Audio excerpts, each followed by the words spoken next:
이 이야기는 현재로부터 100년 후를 배경으로 한다. 그때는 가상현실 게임이 사람들에게 게임 안에서의 삶을 허락하던 시기였다. 그리고 엑스지라는 게임이 그때 가장 유명한 슈퍼히트작이었다. 맵 확장 기능과 플레이어가 자유롭게 탐험할 수 있는 시스템이 있었다. 하지만 12년 후 그 게임도 막을 내릴 시간이 다가왔다. 당시 영웅들은 마왕의 영역으로 향하고 있었다. 그러나 결국 모두 패배하고 말았다. 사실 이 마왕도 한 명의 플레이어였다. 다만 그의 길드원들은 현실의 일에 바빠 접속하는 인원이 많이 줄어든 상태였다. 마왕은 그 길드의 주인이었고 지금까지 그 길드를 유지해왔다. 오늘은 게임이 종료되는 마지막 날. 오직 마왕만이 이곳에 남아있었다. 그는 동료들과 함께 만든 무덤을 버릴 수 없어 견디지 못했다.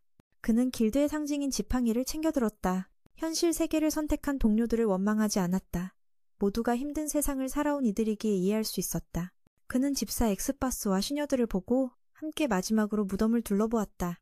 왕좌의 방에서 그는 무덤 최강의 NPC이자 수호기사단의 지휘관인 에이베드를 만났다. 그는 에이베드의 설정을 살펴보고 지팡이로 그녀의 설정을 수정하기로 했다. 그가 추가한 것은 그녀가 자신을 깊이 사랑하게 만드는 설정이었다. 그는 동료들과의 추억을 되새기며 결말이 올 때까지 기다렸다가 잠들기로 했다. 시간이 12시가 지나도 그는 게임에서 나오지 못했다. 하지만 시스템은 사라진 것을 깨달았다. 플레이어로서의 권한들은 모두 사라졌다. 에이벤은 이제 인간처럼 행동하고 대화할 수 있을 정도로 현실적으로 변했다. 그는 운영진에게 오류 신고를 할 수 없었다. 그는 엑스베스에게 무덤 밖을 감시하라고 명령하고 시녀들에게는 각 층을 순찰하라고 시켰다. 하지만 엑스바스는 미리 설정된 명령 대신 평소처럼 행동했다. 그는 에이베드를 불러 몇 가지를 시험해보려 했다. 그녀에게서 향기가 나는 것을 느끼며 이곳이 분명 게임이 아님을 깨달았다. 그는 그녀의 손을 잡고 이어서 가슴을 만져보았다. 너무나도 현실적인 감각에 그는 확신했다. 여기 게임이 아니다. 그는 에이베드에게 사과하며 SAT와 엑스페이스를 제외한 모든 수호기사단을 아레나로 불러달라고 부탁했다.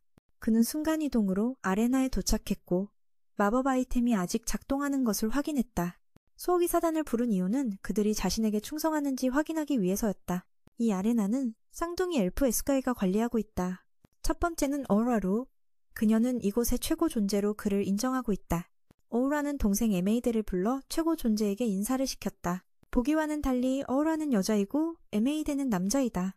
두 사람은 그가 최상급 지팡이를 들고 온 것에 놀랐다. 이 지팡이는 가장 강력한 돌들로 만들어진 세계 보물 등급 아이템이다. 그는 에이베드가 수호기사단을 부를 때까지 여기서 기다리며 마법을 연습하기로 했다.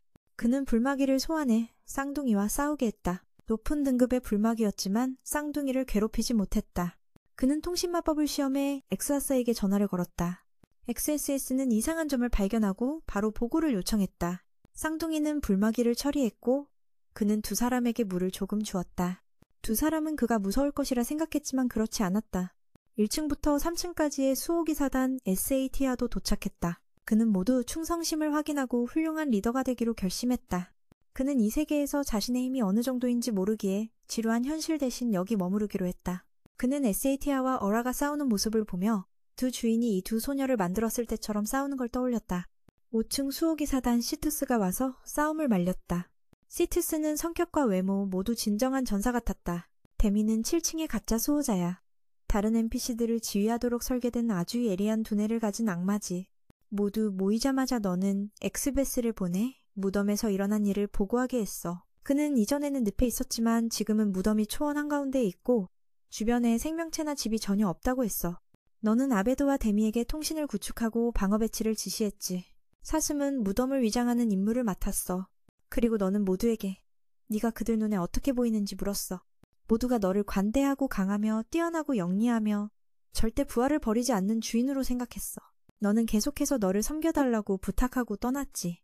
너는 모두가 너를 존경한다는 사실이 믿기지 않았어. 진짜로 모든 가짜 수호자들은 네가 끝까지 그들과 함께 있어준 게 너무 멋지다고 생각했어. 엑스베스는 집사라서 나중에 너를 찾아왔어. 아베드는 주인님이 명령하면 자신에게 불러달라고 했지. 샤티아는 네가 권위를 보이자 당황했어. 그리고 자칭 내 아내인 아베드는 샤티아와 1대1로 다퉜어. 데미는 아우라를 여성 문제 해결하라고 남겨두었고 데미는 두 여자 중 한 명이 나중에 주인의 혈통을 이어받길 기대하고 있었어. 데미는 네가 언젠가 다른 사람들처럼 그들을 떠날까 걱정했거든. 그래서 그들은 섬길 주인이 필요했어. 시투스는 주인의 자녀를 섬길 상상을 하면서 매우 좋아했지. 두 여자는 주인이 아내가 둘 이상 있어야 한다고 인정하며 싸움을 멈췄어. 하지만 누가 정실한 애가 될지는 나중 문제야. 지금은 우선 계획을 시작해야 해. 너는 방으로 돌아가서 자신이 이상하게 변한 걸 느꼈어. 아베드와 있을 때의 욕망이 갑자기 무언가에 눌려버렸거든. 게다가 배고프거나 피곤하지도 않았어. 육체적 욕망은 실제 행동하지 않으면 생각만으로도 다시 눌릴 수밖에 없어. 너는 검을 써봤지만 안 됐어. 다만 전사 갑옷을 입으면 사용할 수 있었지. 밖에 나가려 했는데 한유 나비가 따라가겠다고 해서 허락하지 않았어. 잠깐 바람 쐬려던 참에 데미의 새악마 장군에게 발견됐어. 그가 이 갑옷을 입은 너를 알아봤거든. 너는 바람 쐬러 나가고 싶었지만 데미가 누군가 따라가야 안심한다고 했어. 그래서 그가 따라가도록 했어. 그리고 비행 목걸이를 꺼내 하늘로 날아가 보았지. 하늘은 너에게 매우 즐거운 느낌을 주었고 세계 정복을 시도해볼까 고민했어. 이 세계는 어떨까 하고 마대가 무덤을 위장하는 걸 보고 내려가서 인사했어. 너는 마대를 칭찬하며 무덤 안을 더 쉽게 이동할 수 있는 반지를 선물했어. 마대는 그 반지에 걸맞게 더 헌신하겠다고 약속했지. 마대가 네가 갑옷을 입은 이유를 궁금해하자 아베드는 네 레벨에 영향이 없게 하려는 거라 추측했어. 아베드가 마대 반지를 보고 질투하는 듯 보였어. 그래서 너도 그녀에게 반지를 하나 줬고 곧 떠났지. 이제 이 세계 사람들을 만날 수 있게 됐어. 너는 검은 가지프를 만났어. 그는 레넬나라 사람이었고 마을이 공격당할 때 난민들을 왕도로 데려가 구했어. 그의 부하들은 상대가 적국바 하루스라면 이 병력으로는 감당하기 어렵다며 걱정했어. 그는 이것이 함정이라 생각해 병력을 나누기보다 바로 왕도로 돌아가야 한다고 했어. 몇몇 주민을 위해 희생할 필요는 없다고. 왕국 최강 검객이지만 그들도 평민 출신이라 백성의 고통을 잘 알고 있었지. 그 사이 주인공은 거울로 주변 세상을 관찰하고 있었어. 우연히 공격받는 마을을 발견했지. 이들은 도적이 아니라 군인 같았어. 너는 평소라면 이런 광경에 불편했을 텐데 지금은 전혀 동요하지 않는 자신이 이상했어. 무시하려 했지만 엑스베스를 보며 그의 주인과 네게 처음 도움을 주고 지금의 네가 있게 한 일을 떠올렸어. 너는 세바스에게 아보에게 장비를 갖추게 하고 너와 함께 그 마을을 구하러 가라고 명령했어. 너는 엑스베스의 주인에게 은혜를 갚고 싶었어. 그 사람은 위기에 처하면 구해야 한다는 신조를 갖고 있었거든. 너는 지팡이를 들고 그 마을에서 위험에 처한 두 자매를 구하러 갔어.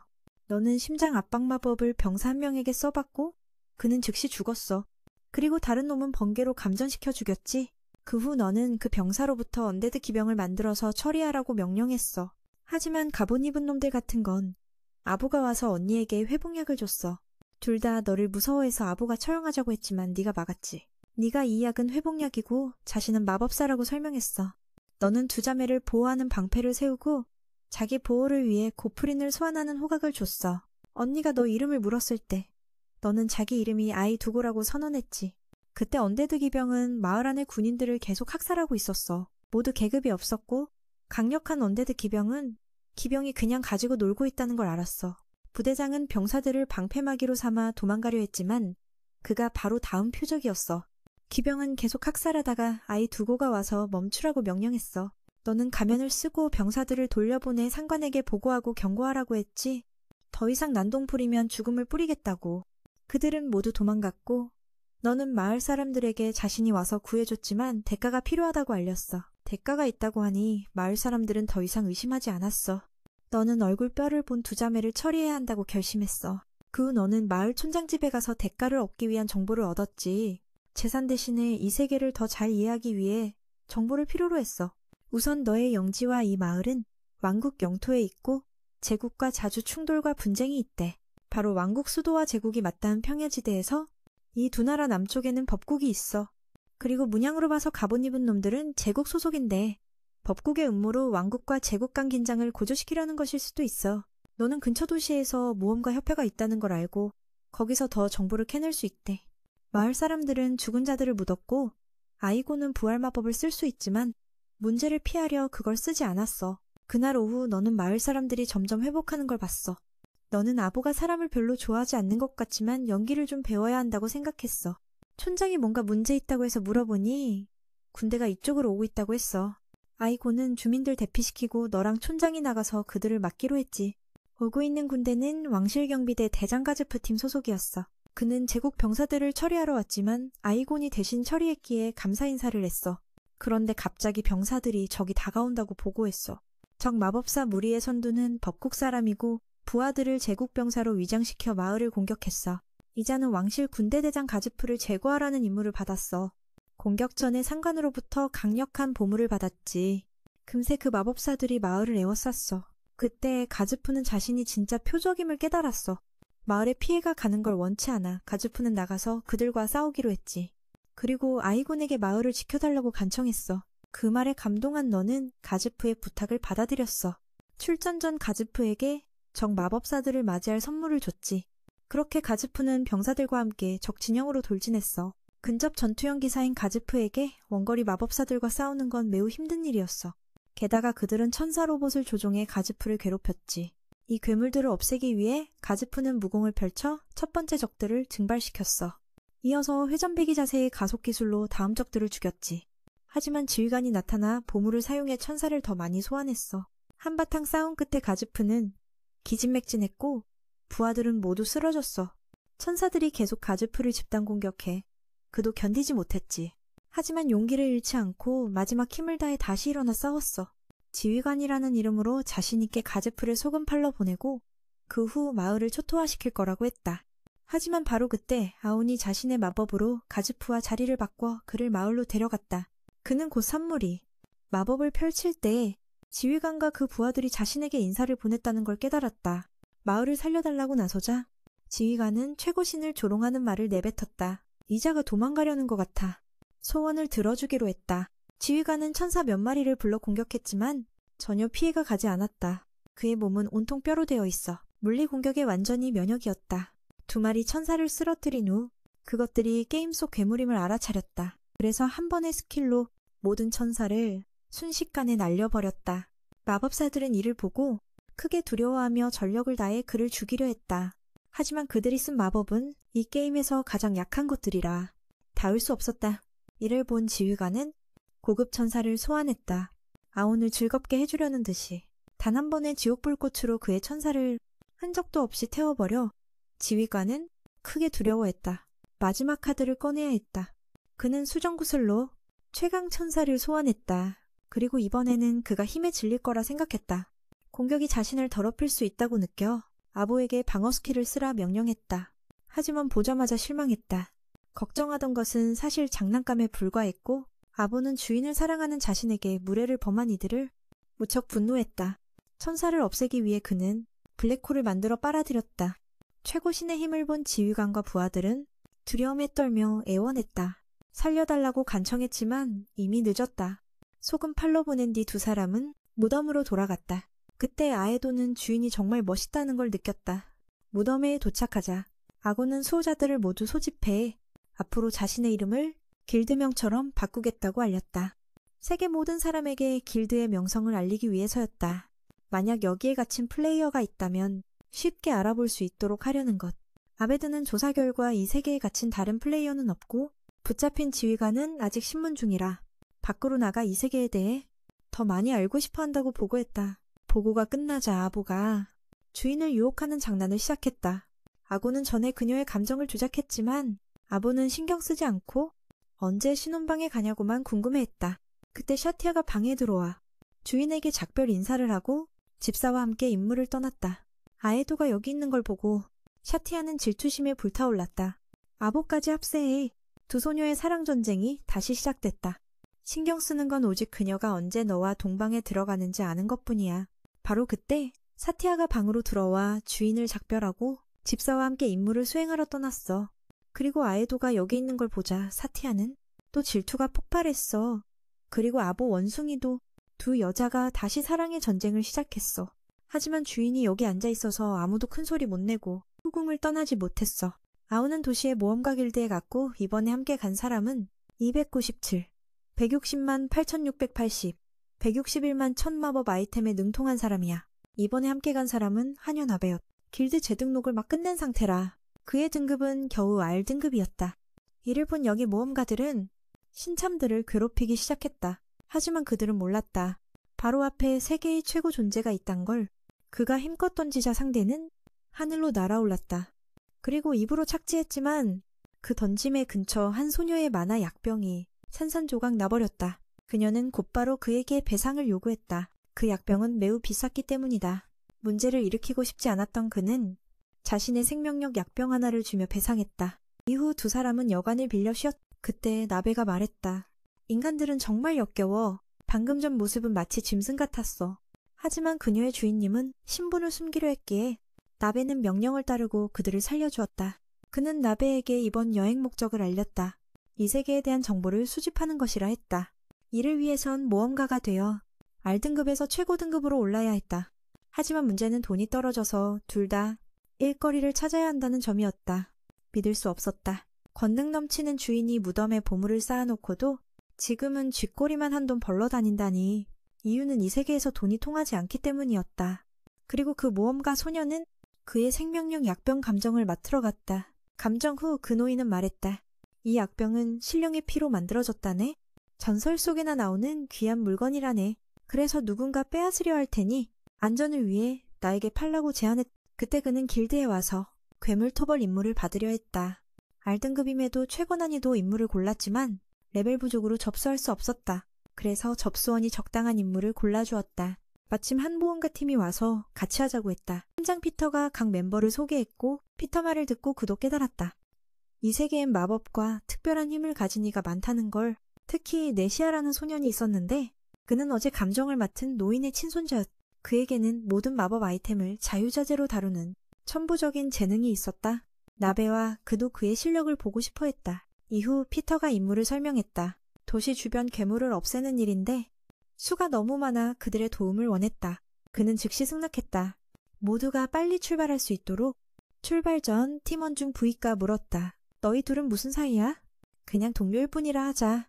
그는 갑자기 무릎 꿇고 나베에게 청혼했다. 너무 예뻐서. 나베는 그를 쏘아보며 말했다. 그 얘기를 듣고 나바와 너도 그가 얼마나 강한지 만나보고 싶어 했지. 그때 피터가 그들의 임무에 대해 말했어. 그건 도시 주변의 몬스터를 제거하는 일이야. 하지만 몬스터 수가 너무 많아서 그들은 내 팀의 도움을 받고 싶어 했어.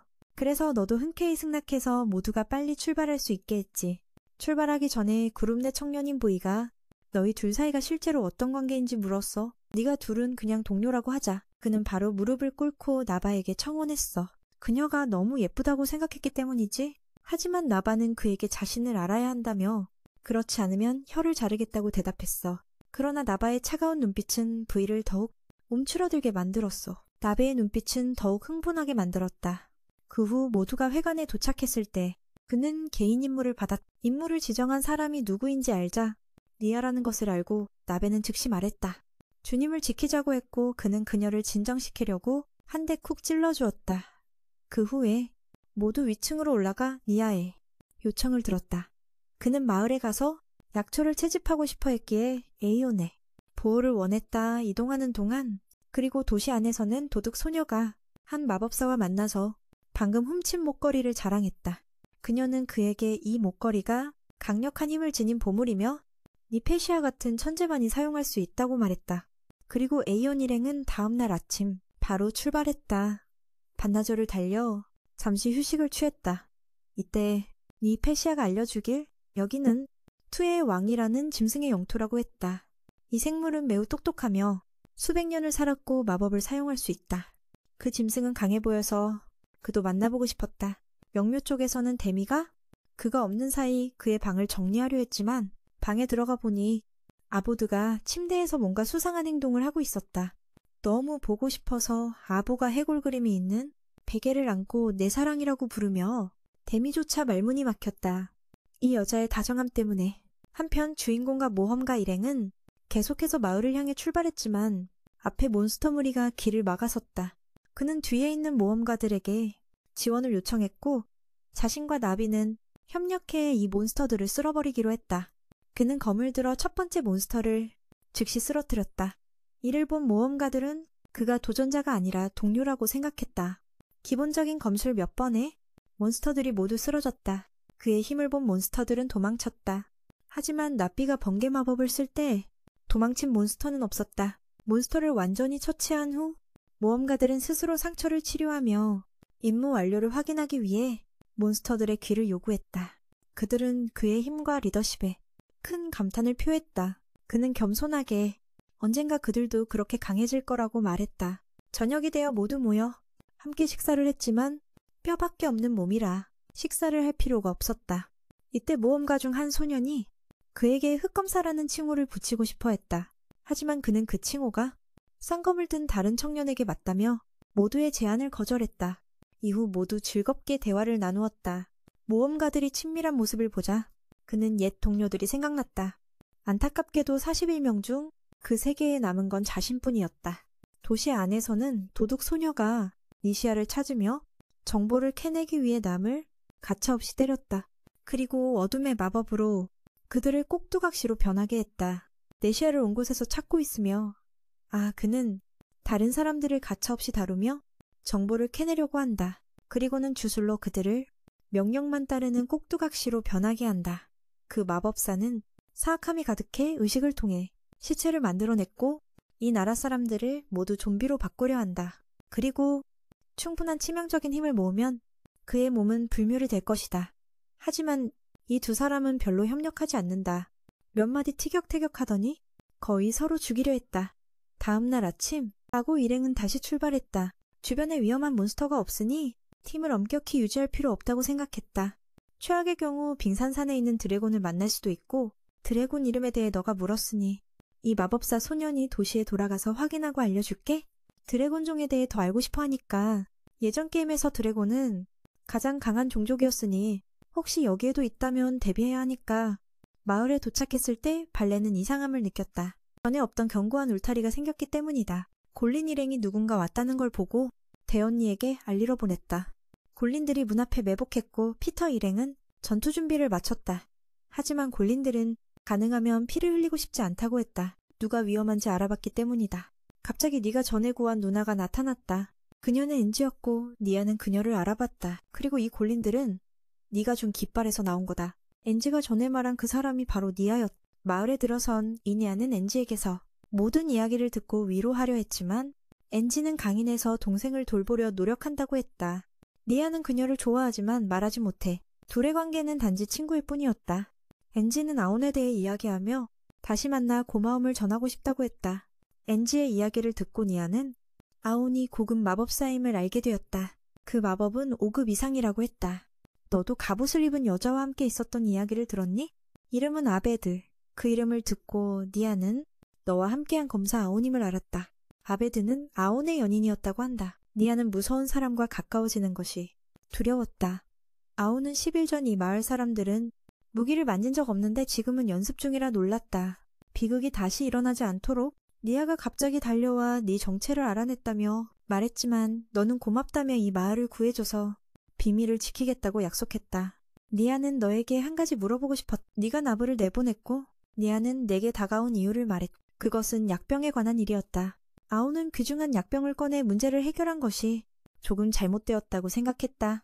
니아는 조제법을 알고 싶어 했다. 아오는 너에게 네 비밀을 아는 사람은 니아뿐이라 말했다. 그리고 너는 지금 평범한 모험가 모몬이라는 가명을 쓰고 있다고 했다. 두 인격을 구분하려면 그 이름을 쓰라고 했다. 니아는 돌아갔고 나부는 아베드라는 이름을 언급해 네가 들키자 미안하다고 했다. 너는 멈추라고 명령했고 모두 숲으로 들어가 현황이라는 생물을 찾았다.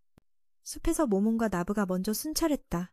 니아는 만약 현황을 만나면 일반 모험가인 모몬이라는 가명을 쓰고 두 인격을 구분하기 위해 한쪽은 그 이름으로 부르기로 했다.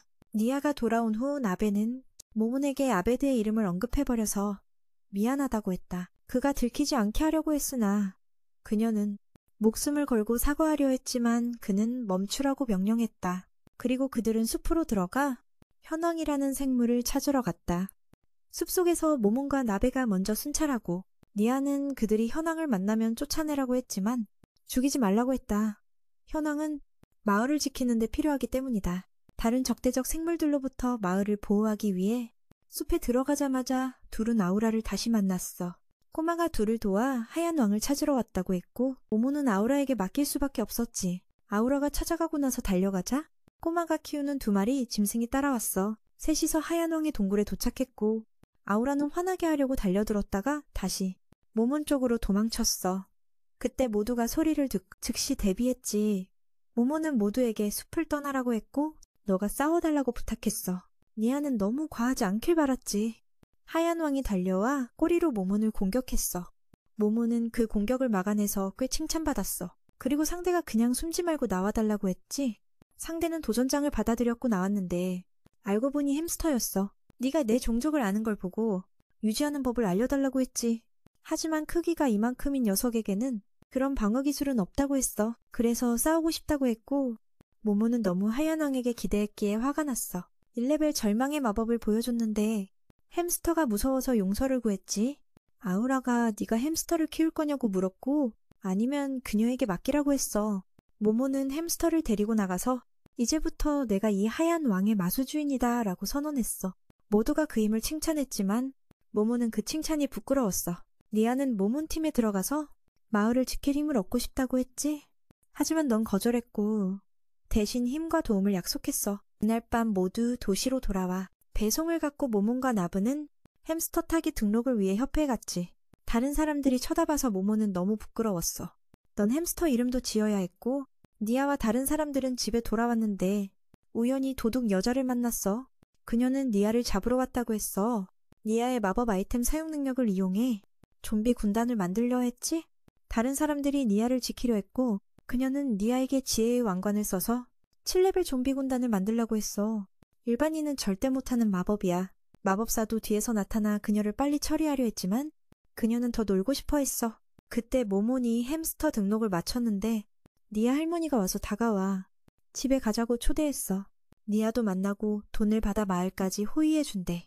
집에 도착하자 모모는 나쁜 예감이 들어 검을 뽑고 지하실로 내려갔어. 허브를 찾으러 갔는데 피터 일행이 모두 살해당해 좀비가 된 걸 발견했어. 그들을 베어 해방시켰고 가장 어린 자가 아직 소원을 이루지 못한 채 세상을 떠났어. 할머니에게 니아를 찾았는지 물었지만 아무도 못 봤대. 살인자는 두려워하지 않는 것 같고 시체가 발각돼도 자신이 안전하다고 확신하는 듯했어. 모모는 반드시 범인을 처벌하려고 결심했어. 할머니가 니아를 데리고 가자고 했고 모모는 이 도시에서 가장 강하고 가장 어리고 가장 불운한 멤버가 아직 소원을 이루지 못하고 그는 할머니에게 니아를 찾았는지 물었지만 아무도 본 적이 없었다. 조사해본 결과 범인은 두려워하지 않는 듯했고 시체들이 발견돼도 자신이 무사할 거라 자신했다. 모모는 범인을 반드시 벌할 것이라 다짐했다. 그는 니아 할머니에게 그를 데려가자고 부탁했다. 지금 자신이 이 도시에서 가장 강한 사람이자 할머니 손녀를 데려갈 유일한 사람이라며 할머니는 모몬을 믿고 그를 고용했다. 그녀의 조카를 데려오면 그녀는 모몬을 믿기로 했어. 그리고 내게 모든 걸 내놓으라고 제안했지. 니아는 그녀에게 가장 소중한 존재였기 때문에 그녀는 기꺼이 모몬을 교환했어. 모몬과 나바는 그 후 많은 노력을 기울였어. 니아는 무덤가에 있었고 뼈의 군대와 함께 있었지. 그리고 그곳엔 피터도 있었어. 이후 그는 니아의 어머니에게 알려 그녀가 협회에 알리고 대피시키도록 했어. 성벽의 군인들은 뼈의 군대가 몰려오는 걸 발견하고 저항했지만 뼈의 군대가 성벽을 넘어 밀려들었어. 모몬이 도우러 왔지만 군인들은 그를 단순한 하급자로 생각해 목숨을 바치는 중이라고 여겼지. 하지만 모몬과 나브 그리고 쥐는 성벽을 넘어 안으로 들어가 군인들을 처리했어. 잠시 후 뼈의 군대는 모두 처리되었고 그들은 전설이 탄생하는 순간을 목격했을 거야. 모몬이 뼈의 군대를 쓸어버릴 때 나브와 쥐는 위에 있었어. 이 뼈들은 생명에 민감해서 모몬이 아래에 있는 것만으로 충분했지. 나브는 왜 지원군을 부르지 않았냐고 물었고 모몬은 너무 많은 사람에게 알리기 싫었기 때문이라고 했어. 그래야 그들이 따라오지 않으니까. 그리고 나브에게 스스로 생각하라고 했지. 모든 걸 묻지 말라고. 이후 두 사람은 빠르게 대처하기 위해 악마들을 더 불러냈어. 두 사람은 곧 마법사 놈의 위치에 도착했지. 쥐는 나무 위에 남겨졌고 모모는 자신이 단순한 모험가일 뿐 임무를 수행 중이며 찾는 소년을 알고 있다고 했어. 그 소년이 누구인지도 알고 있었지? 마법사 아가씨가 모습을 드러냈고 숨는 건 소용없다며 이유를 물었어? 모험가 명단이 그녀의 위치를 폭로했기 때문이라 했지. 모모는 마법사와 그의 제자들을 나브에게 넘기고 그녀를 따로 끌고 나갔어. 나브는 주인이 가자마자 번개술로 제자들을 모두 죽였고 마법사는 허위로 죽은 척하며 버텼지만 결국 그는 가장 고통스러운 죽음을 맞게 됐지. 모몬과 그녀는 따로 떨어져 있었고 그녀는 모몬을 동료라고 생각했는데 모몬은 그들을 이름을 올리고 명성을 높이는 데 도움이 될 사람으로 봤어. 그녀가 모몬의 계획을 방해하자 모몬은 그녀를 용서하지 않겠다고 했지. 자신이 이길 거라 믿으며 이 나라에서 그녀는 단 4명한테만 졌고 그중 1명은 가즈프였다고 했어. 모모는 그녀가 자신을 진지하게 싸우게 할 수 없다고 생각했지. 나부는 그녀와 싸우는 중이었고 마법사는 그녀를 마법사라 생각해 뼈용을 소환했어. 이 용은 마법 저항력이 매우 높아. 나부는 칼을 꺼내 용의 머리를 향해 내질렀지만 칼이 칼집에서 빠지지 않았고 용은 쓰러져 기절했어. 마법사는 그녀가 강하다는 걸 몰랐고 그녀는 자신이 인간 하급자들과 다르다고 생각했지. 화가 난 마법사는 용을 다시 살리고 부적을 더 걸어줬어. 나부도 자신을 강화하는 부적을 걸고 맞섰지. 그녀가 돌진의 공격을 피하려 했지만 계속 공격을 받아 밀려났어. 마법사는 산성을 쏘았지만 나부는 방패로 맞고 반격했어. 용이 마법사를 보호하자 그는 또 다른 용을 소환했어. 이 용은 마법 저항 수치가 매우 높아서 나베는 검을 뽑아들었지만 뽑지 못하고 용머리에 일격을 가해 쓰러뜨렸다. 용은 기절했다. 그는 그녀가 강한 줄 몰랐고 그녀는 자신이 하찮은 인간들처럼 약하지 않다고 생각했다. 화가 난 그는 용을 되살리고 몇 개의 부적을 더 붙였다. 나베도 자신에게 부적을 걸고 맞서 싸웠다. 그녀가 공격을 피하려 했지만 용은 계속 공격해 밀어냈다. 마법사는 산을 쏘았지만 그녀는 방패로 막았다. 그녀가 반격하자 용이 그를 보호했다. 그는 모든 힘을 다해 또 다른 용을 불러냈다. 그녀를 처리하려고 했지만 그녀가 사라진 후 도시의 연기를 모아 나베를 회복시키려 했다. 나베가 공격했지만 용에게 짓밟렸고 반면 저 여자는 계속 모몬의 공격을 피하고 있었지. 모몬을 너무 약하다고 생각했어. 검술 기술도 없다고. 그러다 그가 도발하자 망토를 벗고 반격하기로 했어. 그녀는 엄청난 속도로 달려와 그의 어깨를 노리고 공격했지. 그 부위가 단단해서 다음번에는 더 약한 곳을 노려야겠다고 생각했어. 갑자기 다시 돌진했고 그가 검을 휘두르자 그녀는 빠르게 피했지. 몇 차례 격투 끝에 모모는 처음으로 고급 검술을 접했고 유익한 교훈임을 깨달았어. 더 배울 수도 있었지만 시간이 없었어. 그래서 그는 나베에게 랑친 멤버의 권위를 보여주라고 했어. 그리고 나베는 전력을 다해 달려들었지. 그때 나베가 저 남자에게 비난받고 있었는데 모몬의 말에 진지하게 싸우기로 결심했어. 그녀는 하늘로 순간이동해 날아서 랑침의 강함을 보여주겠다고 했어. 뒤로 순간이동해 그 남자를 찔렀지만 그건 그녀가 그를 쉽게 죽일 수 있다는 걸 보여주기 위한 것이었어. 원한다면 정정당당하게 이길 수도 있다고. 그녀는 번개 마법을 사용해 그의 용은 6급 이하 마법만 견딜 수 있다고 알려줬어. 그녀는 7급 번개용을 날려 2마리의 뼈용을 제거하고 마법사도 공격해 그를 완전히 박살냈지.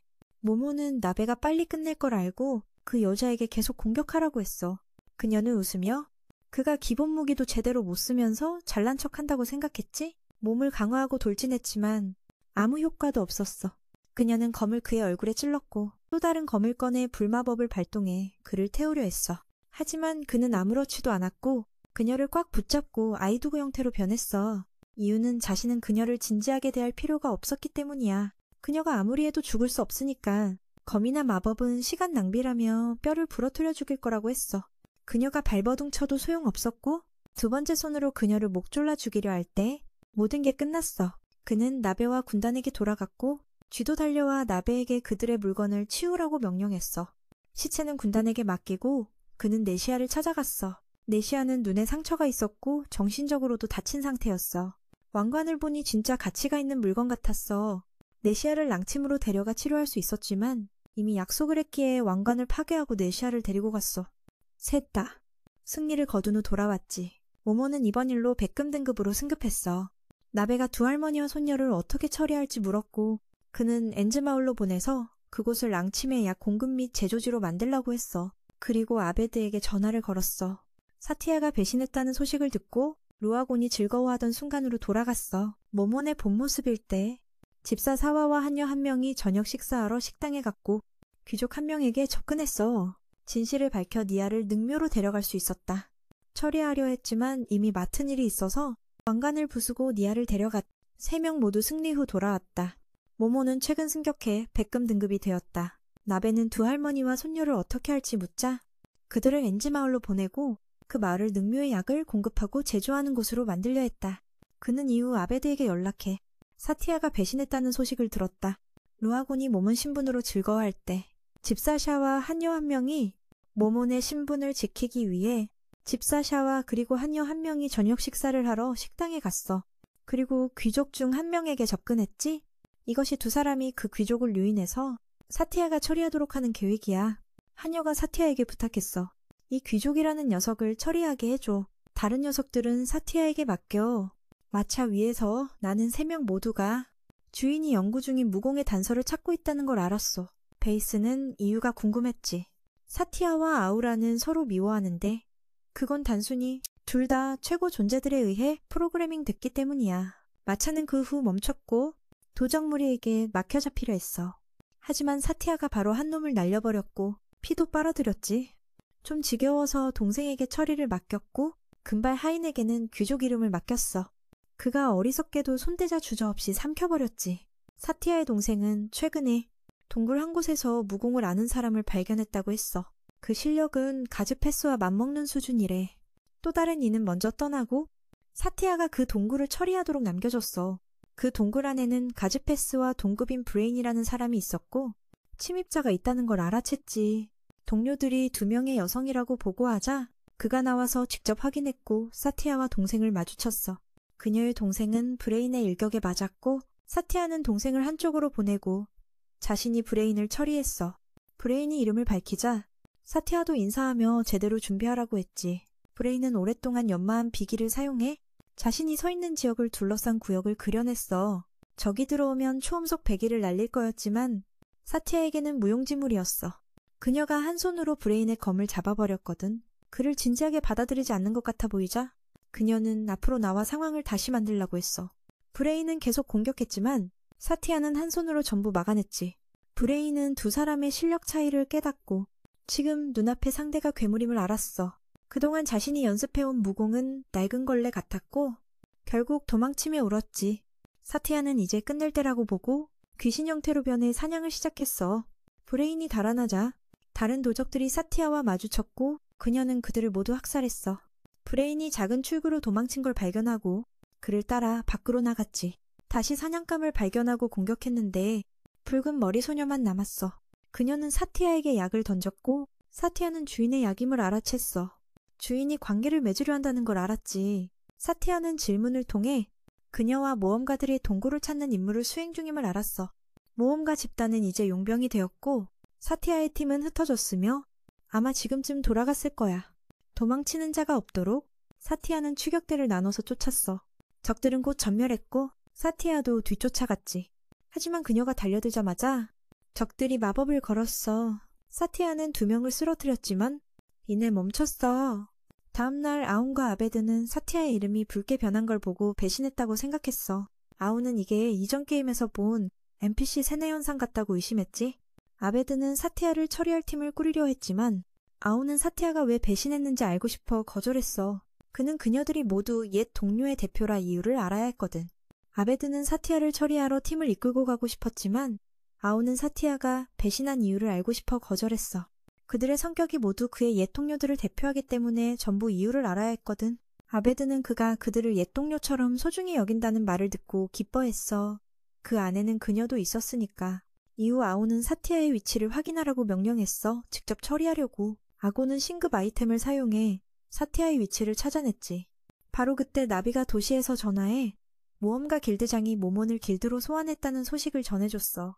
듣자마자 모몬은 마침 그쪽으로 갈 생각이었기에 바로 승낙했다. 도착해 길드장님을 만나니 오늘 모두를 불러 모은 이유가 뱀파이어를 상대하기 위해서라고 하셨다. 만약 늦으면 이 마을 전체가 피를 빨리고 학살당해 아무도 살아남지 못할 거라고 하셨다. 모모는 듣고 바로 그것이 사티아임을 알아채고 길드장님께 자신이 해결하겠다고 제안했다. 하지만 여기서 한 모험가가 모몬을 경멸하며 실패할 거라고 말했다. 그 녀석은 모몬이 몇 개 임무만으로 최고 등급을 달성한 걸 보고 직접 힘을 확인하고 싶어 동행을 원했다. 모몬은 같이 가면 죽게 될 거라 경고했다. 결국 그 녀석은 나무 뿌리에 꽂히고 악마 염소에게 소금 팔려가는 신세가 됐다. 모몬이 미리 경고했지만 듣지 않았고 이것이 그가 선택한 결말이었다. 모몬은 고급 언데드 창조 스킬로 이들을 시험해보려 했다. 이후 모몬은 아베드와 함께 사티아가 있는 곳으로 향했다. 하지만 그들이 마주한 건 무감정한 눈빛의 사티아뿐이었다.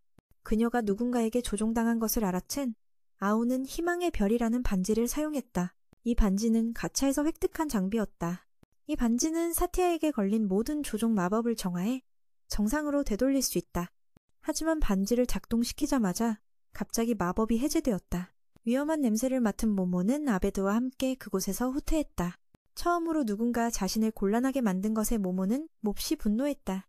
그 상대는 세계급 아이템을 소유해야만 모몬의 반지 효과를 해제할 수 있었다. 무덤으로 돌아온 후 그는 방어력을 최고 수준으로 올리도록 했다. 수호자들은 그의 명령에 따라 무덤 주변을 철통같이 지켰다. 모모는 길드 창고로 가서 자신이 가진 세계급 아이템을 찾았다. 아베드는 그곳을 지키는 사람이 판도라임을 곧바로 떠올렸다. 판도라는 아곤이 직접 만든 NPC로 길드 창고를 수호한다. 그는 원하는 누구로든 변신할 수 있는 능력을 가졌다. 하지만 판도라는 바보 같은 놈이라 주인님을 매우 곤란하게 만든다. 말투부터 행동까지 추잡해서 여자들까지 할 말을 잃게 만든다. 아곤은 처음에 이 NPC에게 멋지고 세련된 군복을 입혔었다. 그런데 지금은 주인님조차 판도라가 자기 얼굴에 먹칠하지 말라며 애원한다. 쥐 한 마리만으로도 충분히 창피하니까. 이후 세 사람은 길드 무덤 안으로 깊숙이 들어갔다. 이곳은 그가 함께 싸운 41명의 동료를 기리기 위해 만든 곳이다. 또한 이곳에는 그들이 모은 모든 세계급 아이템이 보관되어 있다. 모모는 이 아이템들로 사티아에게 걸린 조종을 풀고자 한다. 그는 12신병이라는 아이템을 찾아야 했다. 필요한 것들을 다 고른 뒤 그는 언젠가 자신의 동상도 무덤 구석에 세울 거라고 말했다. 이를 들은 아베드는 마음이 아파 울음을 터뜨렸다. 자신도 언젠가 다른 창조자들처럼 버림받을까봐 두려웠다. 그러나 그는 아베드를 위로하며 반드시 이길 거라고 약속했다. 사티아를 쓰러뜨려 그녀를 이 무덤으로 데려올 거라고 다짐했다. 이후 그는 무덤 밖으로 나와 아우라와 마에게 일부 세계급 아이템을 건넸다. 이번 적은 매우 강하니 극히 조심해야 한다고 했다. 아곤은 수호자들에게 무덤 수호 임무를 맡기고 사티아가 있는 곳으로 출발했다. 무덤 안에서는 데미가 주인을 몹시 걱정하고 있었다. 그는 왜 아베드가 주인님을 혼자 싸우게 했는지 원망했다. 주인님에게는 언제든 싸울 준비가 된 무덤 군대가 있는데도 말이다. 데미는 주인님과 함께 밖으로 나가고 싶었지만 시터스가 막았다. 최고 존재의 명령은 주인님이 직접 사티아와 싸우라는 것이었다. 결국 데미는 남아 모두와 함께 신의 거울을 통해 아곤을 지켜봤다. 주인님이 승산은 적지만 수호자들은 그의 약속을 믿고 있다. 지금 아곤은 사티아에게 가는 길에 있어. 강력한 군주가 적에게 들키지 않도록 조용히 이동한다니 믿을 수 없어. 이 일을 벌인 자를 잡으면 바로 처리할 거야. 잠시 후 그는 사티아가 있는 곳에 도착했어. 그녀는 여전히 그 자리에 서서 정신이 조종당한 상태였어. 사티아를 깨우기 전 그는 몸에 여러 마법을 걸었어. 일정 시간 동안 힘과 능력치를 올려주는 마법이었지. 마지막으로 초급 마법을 써서 넓은 지역을 날려버렸어. 그러나 그 공격은 사티아를 깨워 군주 앞에 서게 하기 위한 것이었어. 하지만 사티아는 더 이상 그를 알아보지 못했어. 그녀는 미친 듯이 웃으며 아곤을 끝장낼 거라 생각했어. 사티아의 마음이 조종당해 주인을 공격하라는 명령을 받았기 때문이야. 그는 사티아에게 잘 왔어 공격해봐 라고 말했어. 그의 사전에 실패라는 단어는 없으니까. 말이 끝나자마자 사티아가 돌진했지만 미리 설치한 함정에 걸렸어. 그는 구슬을 던져 공격했지만 사티아가 흙 벽으로 막았어. 그는 척추 감옥을 써서 사티아가 회피하도록 만들었지. 사티아는 뱀파이어로서 생명력과 회복 능력이 매우 강했어. 그녀가 든 창은 상대의 피를 빨아 자신을 회복할 수 있었어. 반면 아곤은 마법사라서 엄청난 마력을 가지고 있었지. 전략을 세운 후 두 사람은 다시 치열하게 싸웠어. 그는 사티아를 연속으로 공격해 그녀가 회복할 틈을 주지 않았어. 하지만 사티아는 아곤이 모르는 기술로 공격을 피하고 막았어. 그녀는 빛의 창을 소환해 주인을 향해 공격했어. 아곤은 몇 개의 갈비뼈가 부러졌어. 사티아의 힘이 너무 강해 더 많은 기술을 써야 했지. 긴 교환 끝에 이번에는 사티아가 큰 피해를 입었어. 그녀는 남주인공의 약점을 공격해야 한다고 생각했어. 그래서 다음 공격에 성속성을 더해 아곤의 생명력을 크게 빼앗았어. 성속성은 아곤 같은 해골에게 강력한 카운터였어.